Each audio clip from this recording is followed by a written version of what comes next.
Good morning, YouTube. If it's not morning where you are, go ahead and carry that on to the next day. This is a previous clip from a video I did on growing a dwarf tomato hydroponically in a mason jar.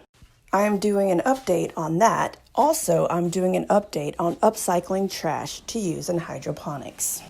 That is also a clip from a previous video. I questioned if it was going to work myself because the size of the net cups that I made are a little large compared to the net cups that you typically purchase. However, I put holes in the container and gave it a shot. I also painted the container to keep light from coming in with more than one coat. Moving on with the update of the dwarf hydroponic tomato in the mason jar. We are going to take a look at both of the updates side by side. As you can see in the little clear cup, I'm starting a new project, and I'll get into that later on in the video. So far, the dwarf tomato is doing well in the mason jar, although I would like to admit I should have gone with the jar a size up. However, if you saw the previous video, you know I accidentally planted the wrong dwarf tomato variety. And that can make a big difference on the size of the jar you need.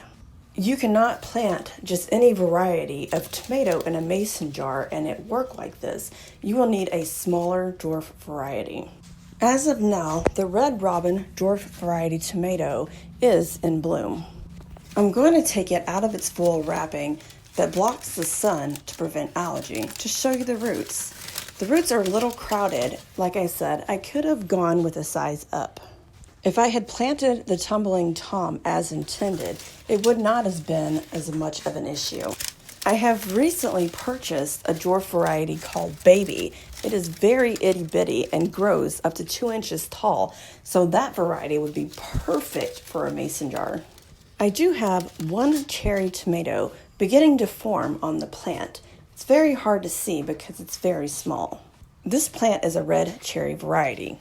This plant is a patio plant that reaches around 2 feet tall.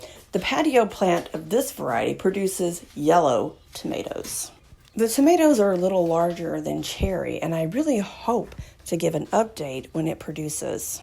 This particular patio plant is getting ready to come into bloom. You can see the flower buds forming on the plant. Please pay no attention to the Q-tip. It's only there because my Australian finger line has mealybugs. I use alcohol and a Q-tip to end the mealybugs. On to what I'm actually doing. I'm wrapping a seed starting plug in tinfoil.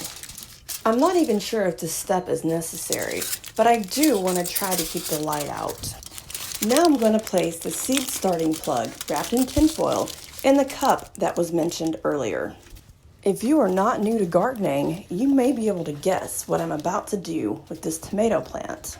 And that is a beautiful sucker that I have intentionally let grow to do what I'm about to do.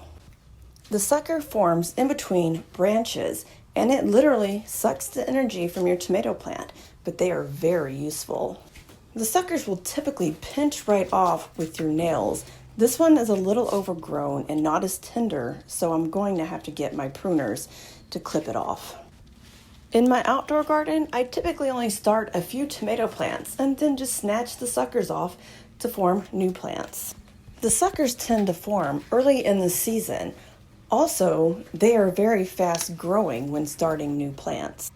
I cannot guarantee the sucker will root using this method. If you subscribe to my channel, I can do an update further down the road.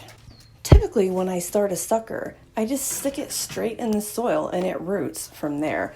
Sometimes they can get a little shocked, but they perk back up and form roots.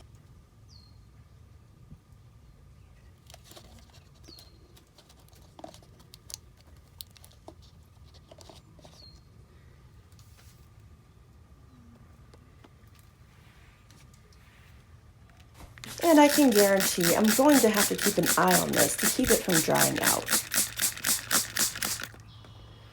And there are more suckers on this tomato plant, but I haven't decided what I'm going to do with them yet, so I have not removed them. If for some reason you are new to hydroponics, you do have to use a liquid fertilizer of some sort to fertilize your plants. And I am going to go ahead and mention this particular one I have added extra water to. But the other one, this smaller mason jar, I do have to water sometimes twice a day, especially in extreme heat. It would probably need less water if it was inside. This is why I mentioned earlier, I probably could have gone with a size up. This is A-Hole Gardener reminding you to start your seeds with A-Hole. And as always, thanks for watching.